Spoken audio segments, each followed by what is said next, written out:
Hey guys, and welcome back to the channel Tech and Cryptos.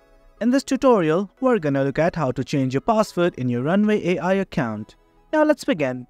On any browser of your choice, simply type app.runwayml.com and hit on enter right now. Now this is the official homepage of Runway AI. You will view this page once you have logged into your account. So if you have not logged in, do log in right now. You can scroll down and look at all the features and facilities provided. But right now, we simply want to change our password. Right here at the top right section, you will find your profile picture. Simply click on it. Something like this will open up. In this pop-up, what you need to do is select this My Account tab right here. You will then be redirected to a page like this. Initially, you'll be in the General tab. You can also look at the Notifications tab and the Credit tab. But for now, staying in the General tab is the best option. Scroll down and you will see something like Password.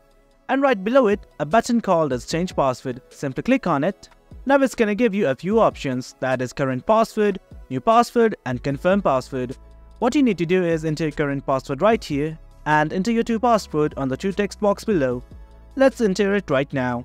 Do make sure that you have entered a strong password. Once everything's okay, simply hit on the save button right here. And then as you can see, the password has been successfully updated. Well guys, that's it for the video. That's how you change your password in Runway AI account. Hope you guys found this video informative, and for more content like this, do remember to hit like, share and subscribe. Thank you.